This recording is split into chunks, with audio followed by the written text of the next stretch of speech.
ఓం మహాగణాధిపతయే నమః. ఓం గురుభ్యో నమః. ఓం శ్రీమాత్రే నమః.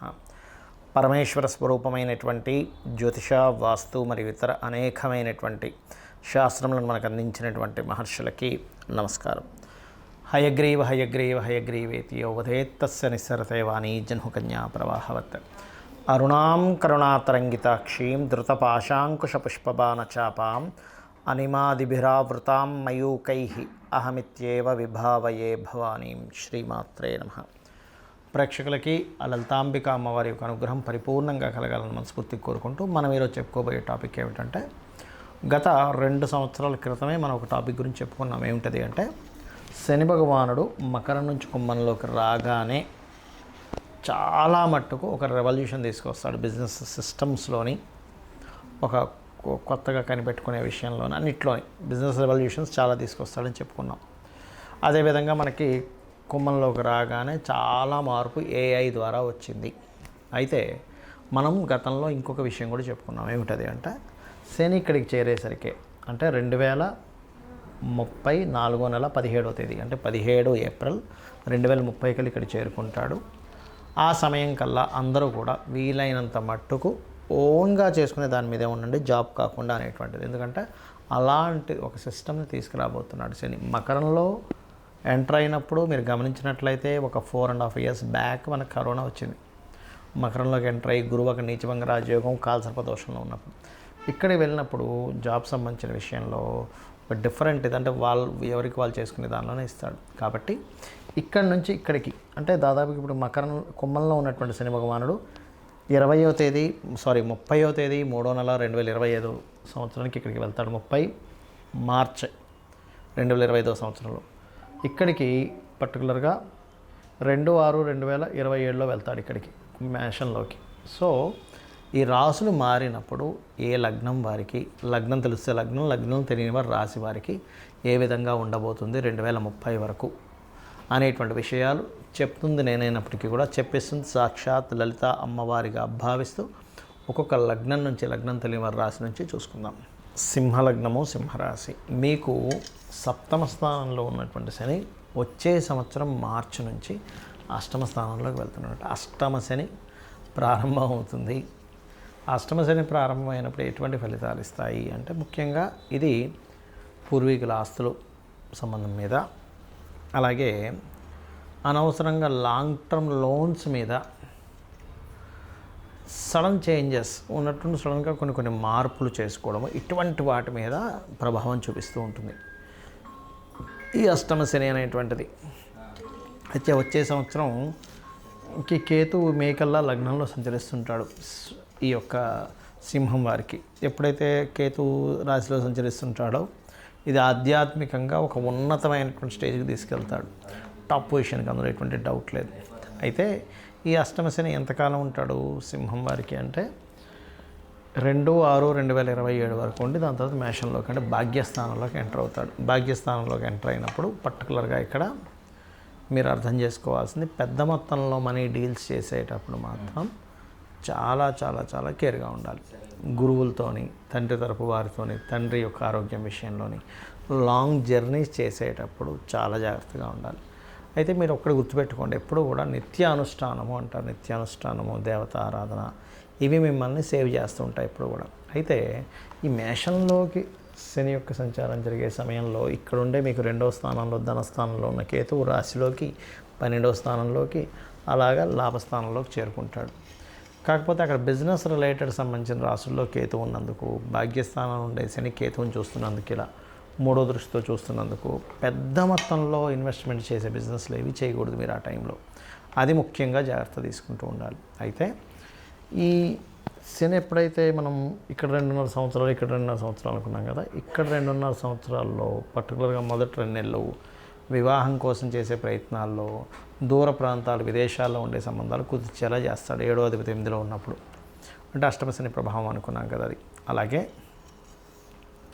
ఇక్కడ ఏంటంటే, ఎప్పుడైతే ఈ శని ఇక్కడ ఉంటాడో పనులు లేట్ అవుతున్నా, కొన్ని ఆకస్మికమైన మార్పులు జరుగుతున్నా ఫైనాన్షియల్ గ్రోత్ మాత్రం ఇస్తాడు శని అక్కడ.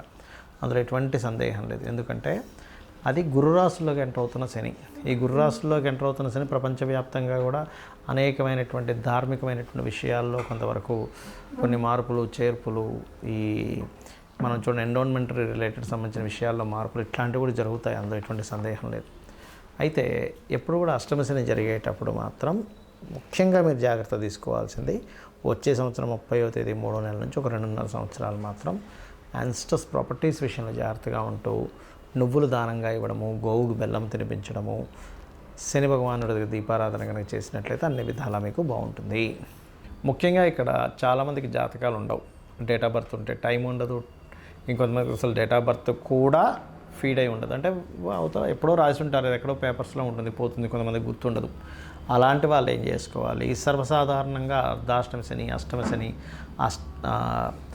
ఏలినాడు శని నడిచేటప్పుడు లేదా శని మహర్దశలు నడిచేటప్పుడు ఏం చేయాలో చెప్తాను.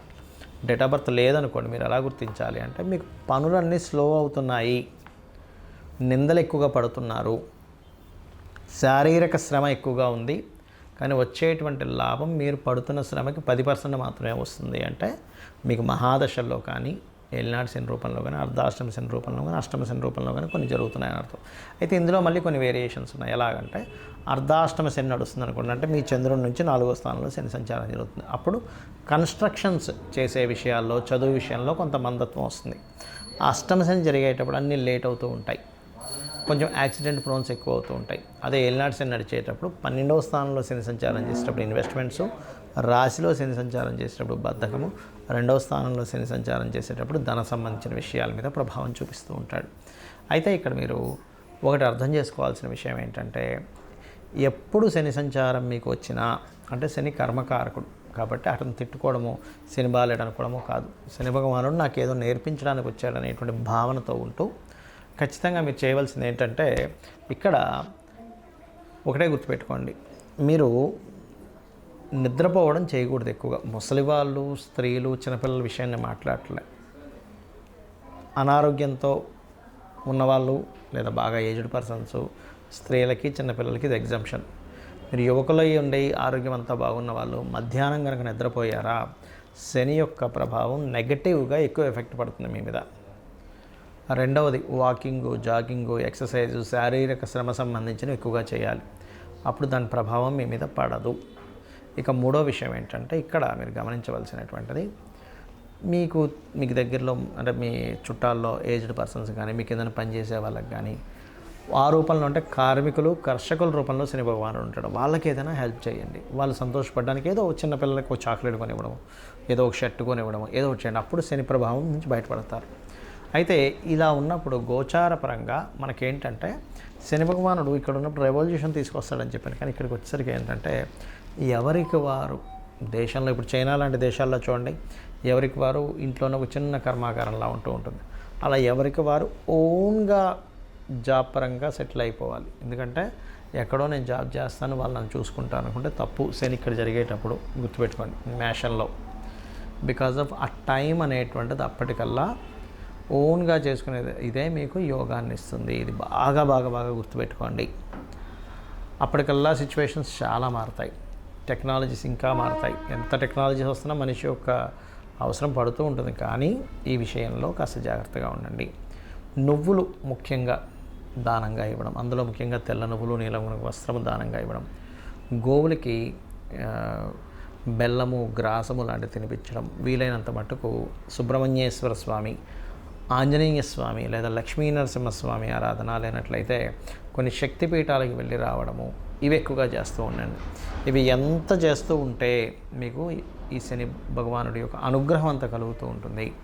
అంతేగాని మనం ప్రతిసారి నా టైం బాగాలేదు ఇట్లా అనుకోవడం కాకుండా ఇట్లా చేసుకోవడం అన్నీ ఖచ్చితంగా బాగుంటుంది. ముఖ్యంగా ఈ శని ఇక్కడ సంచరించేటప్పుడు కొన్ని రోగ సంబంధించినవి కూడా వస్తాయి దేశంలో, కొంచెం జాగ్రత్తగా ఉండాలి. అంటే దీర్ఘ రోగాలు అంటుంటారు చూసారు, ఒక పట్టాన పోకుండా ఉండేది. ఎందుకంటే సాటర్న్ ఈజ్ కర్మకారక ప్లానెట్. కొంచెం ఎప్పుడైనా శని కనుక ఒక్కోసారి చూడండి, అతను హెల్త్ ఇష్యూ కాంబినేషన్లో వచ్చాడు, హెల్త్ ఇష్యూస్ ఎక్కువ ఇస్తూ ఉంటాడు. కాబట్టి వీటి మీద దాని ప్రభావం అనేటువంటిది ఉంటూ ఉంటుంది.